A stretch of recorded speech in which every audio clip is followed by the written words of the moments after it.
ध्यानाभ्यास के लिए कृपया अपने नेत्रों को बंद कर लीजिए। आत्मनिर्भर होने के लिए अपना मुख अपनी ओर कीजिए।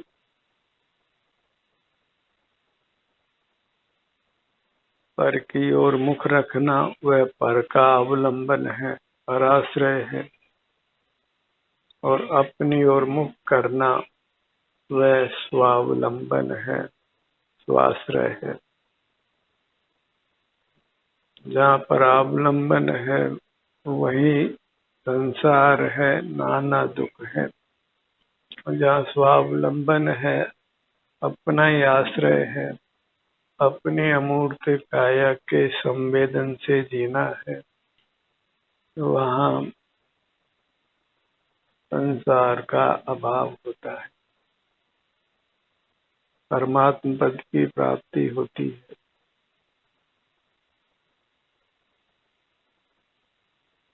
सकल परतंत्रता से मुक्त होने के लिए हम ध्यानाभ्यास करते हैं, जहाँ फिर किसी पदार्थ की आवश्यकता नहीं रहे, रोटी, कपड़ा, मकान जैसी अनिवार्यताओं से भी आप मुक्त हो सकें।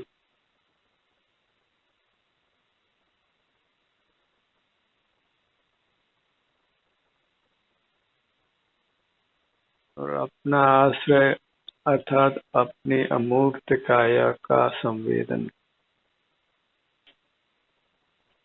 नेत्र बंद कर अपने ध्यान को बस अपने सिर से पैरों तक रखना है।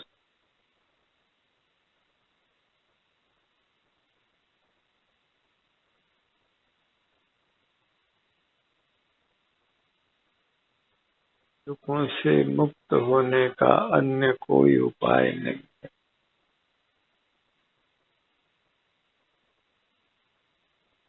इससे पूर्व में किए गए पापों का भी प्रायश्चित होता है और नूतन पाप कर्म का बंध नहीं होता है।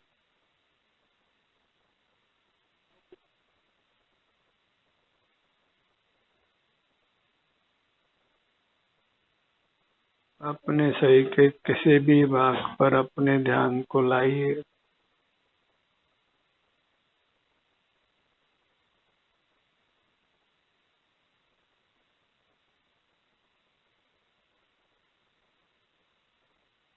अपने ध्यान को अपने सिर के भाग पर लाइए।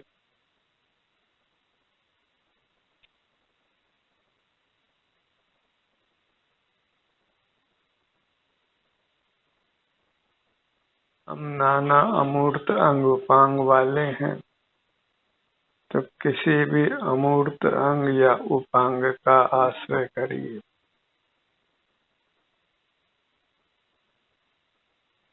यही स्वाश्रित होने का उपाय है, विधि है।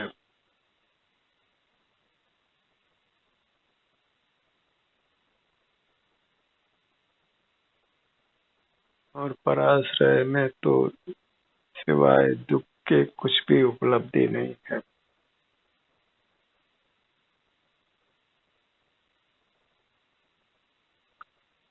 जब शरीर में सत्ता होती है तो हम स्वच्छंदता से मूर्त पदार्थों का आश्रय करते हैं और नए कर्मों से बंध जाते हैं।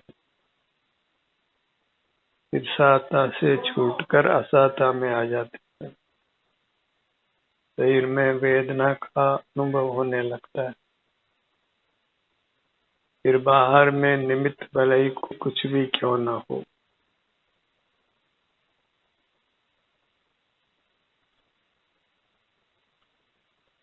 बहिर्मुखता ही वास्तविक दुख का हेतु है। और बहिर्मुख होने पर फिर बाह्य निमित्त बहुत सारे स्वतः हो जाते हैं। अपने ध्यान को अपने ललाट भाग पर लाइए। आत्मनिर्भर हो जाना ही सुखी हो जाना है। अपनी अमूर्त काया पर ही निर्भर होना। उसी के सन्मुख होकर जीना, उसी में परम सुख है, परम शांति है, परम स्वास्थ्य की प्राप्ति है और जन्म मरण से मुक्ति है। इंद्रियों के माध्यम से ही बाह्य जगत से जुड़कर अपने संसार की रचना करते हैं। फिर बाह्य निमित्त तो अनेक समय हो जाते हैं, तो जो मूल कारण है वह हमारी बहिर्मुखता है, वही परावलंबन है, पराश्रय है, दुख का हेतु है।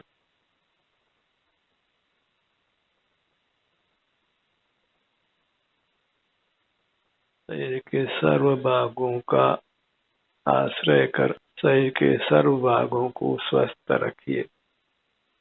जीवन शरीर से है, सारी गतिविधियां शरीर के माध्यम से ही होती है और शरीर अनुकूल नहीं हो, प्रतिकूल हो तो जीना दुर्भर हो जाता है। जो कुछ विषय सुख पाते हैं वह भी इस शरीर के स्वस्थ होने पर ही पाते हैं। स्वास्थ्य ही सुख है और अस्वस्थ रहना ही दुख है। अपने में स्थित नहीं रहना ही अस्वस्थ होना है, वही दुखी होना है।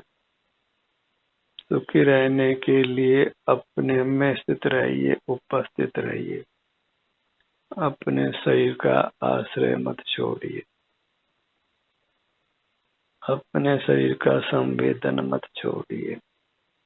बस अपने नेत्रों को बंद रखकर अपने शरीर के एहसास करते हुए रहना है।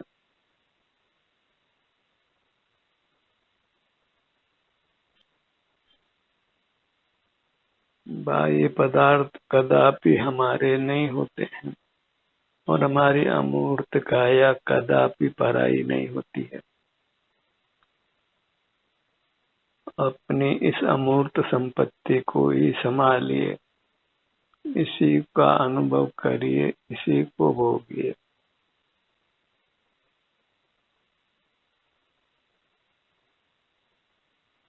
अपने ध्यान को अपने भ्रूमध्य पर लाइए।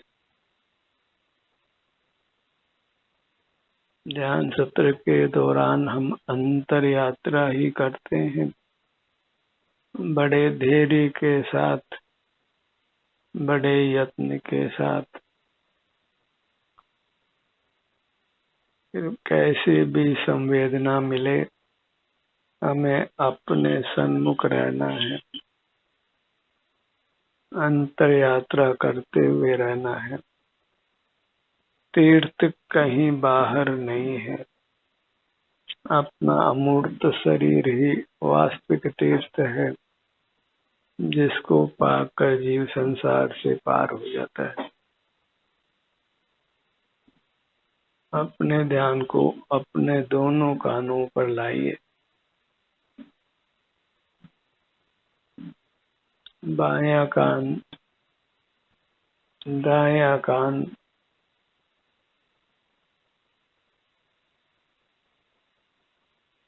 आराम है या वेदना है, उसी को लक्ष्य में लेना है, उसी का वेदन करना है।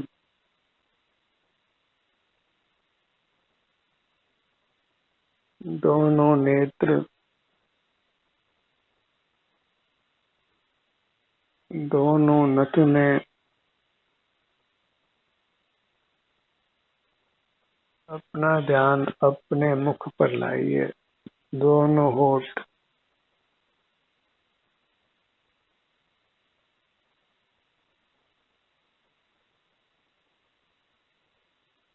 मुख के भीतर आइए।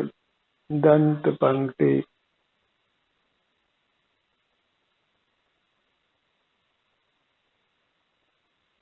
जिह्वा, तालु, बड़े धैर्य के साथ इस काम को करिए, क्योंकि इसी काम से परमात्मा पद की प्राप्ति होनी है, सर्व दुखों से मुक्ति होनी है और संपूर्ण आनंद की प्राप्ति होना है।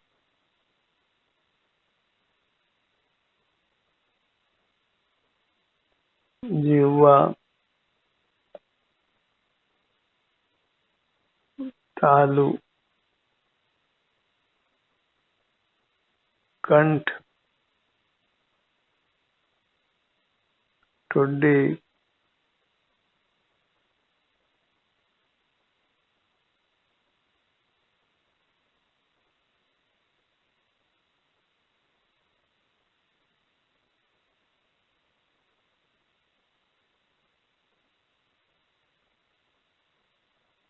पूरा मुखमंडल,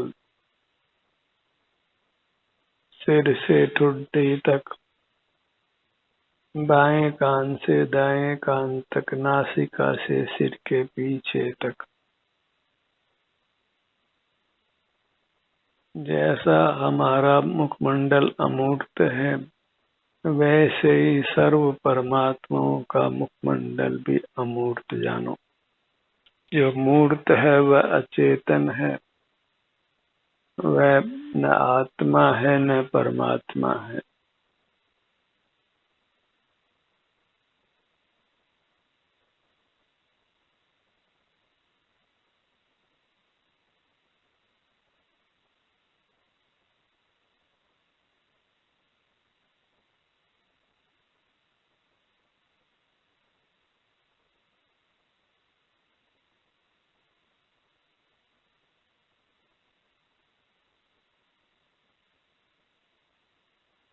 अपने ध्यान को अपने धड़ भाग पर लाइए।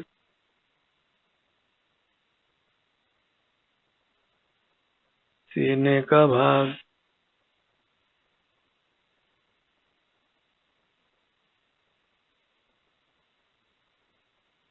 पेट का भाग,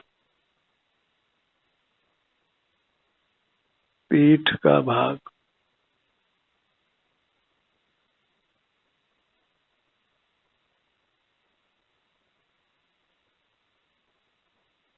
स्वावलंबन का यही प्रकार है, स्वाधीन होने का, बाह्य पदार्थों की आवश्यकता से रहित होने का। इसी से क्षुधा, तृषा, निद्रा आदि सर्व कष्टों से मुक्ति होती है। सीने का भाग,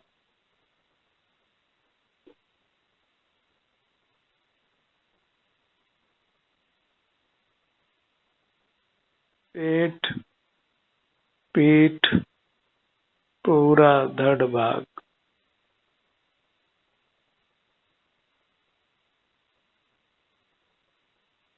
शरीर में वेदना हो या आराम हो, हमें शरीर पर ही बने रहने का प्रयास करना है। यही तप है जिससे आप मूर्त कर्मों के बंधन से मुक्त होते हैं।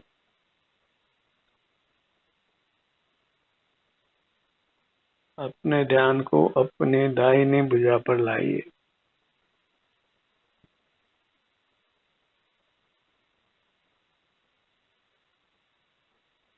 सब ओर से निवृत्त होकर इस काम को बड़ी तसल्ली से, बड़े धैर्य से, बड़े प्रमोद से करिए।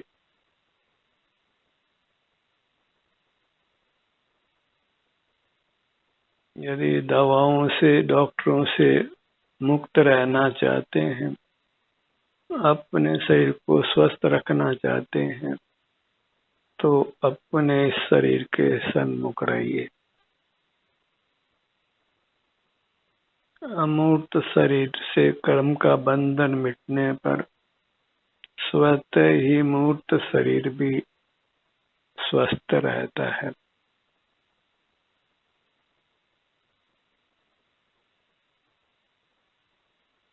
हमारे परिणामों के अनुसार ही शरीर की अवस्था बनती बिगड़ती है।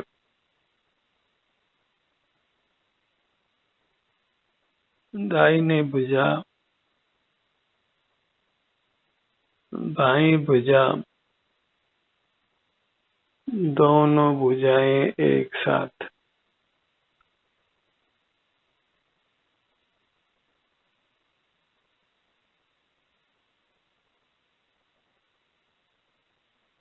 अपने ध्यान को दाहिने पैर पर लाइए।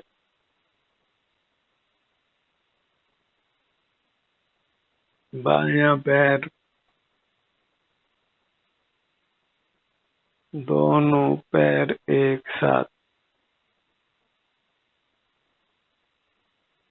हम थोड़ा भी समय मुख को अपनी ओर लाते हैं तो वह निष्फल नहीं होता है। वही वास्तव में मुक्ति का बीज बनता है, मूल बनता है।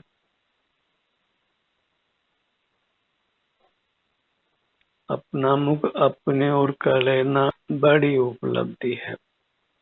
फिर स्वतः ही पुनः पुनः अपना मुख अपनी ओर हम करने लगते हैं।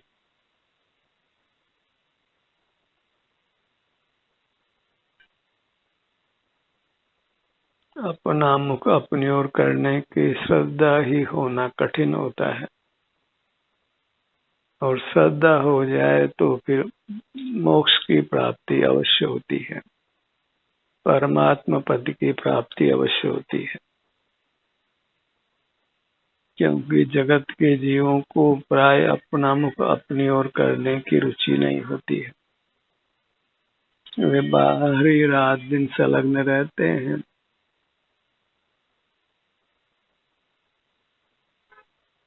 और बहिर्मुख रहने में उनको कुछ दोष भी दिखाई नहीं देता है।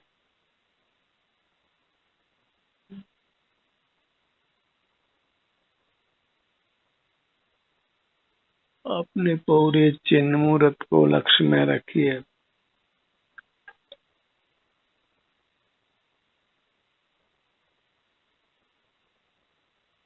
इसी में विहार करिए। अपने मन रूपी हंस को काया रूपी सरोवर में ही सदा विहार कराइए।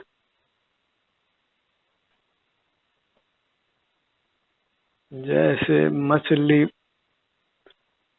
सरोवर से बाहर आकर प्राणों को त्यागती है, ऐसे ही हम अपने अमूर्त शरीर से बहिर्मुख होकर अपने सुख को त्यागते हैं।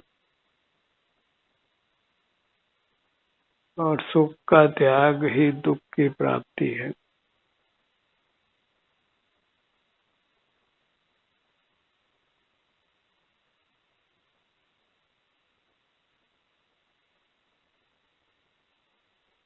अपने मूर्त को ही परमात्मा के रूप से स्वीकार करिए।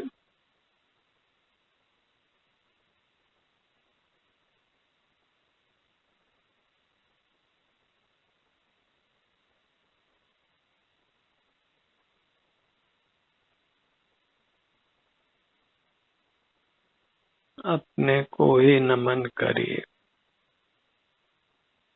स्वानुभव से प्राप्त करिए। सर्व पदार्थों से विमुख होकर अपना एहसास कीजिए।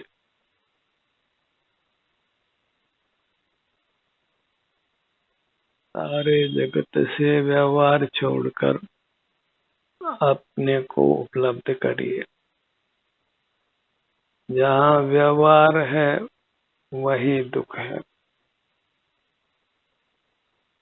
और उन्मुखी रहना ही व्यवहार में रहना है, पर आश्रय करना है।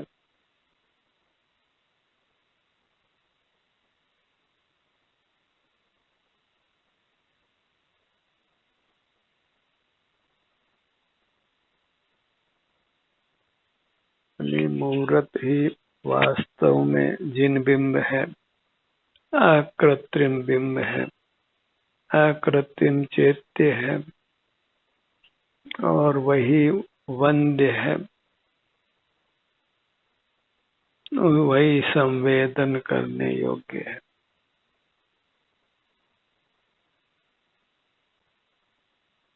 बाहर के पदार्थों को यथासंभव लक्ष्य में मत लीजिए।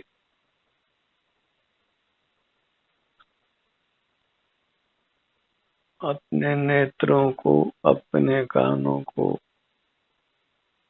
और अन्य इंद्रियों को यथासंभव उपयोग में मत लीजिए। स्पर्श, रस, गंध, वर्ण और शब्द के ज्ञान से कुछ भी सुख की उपलब्धि नहीं है। अपनी मूर्त को पा लेना ही सब कुछ पा लेना है।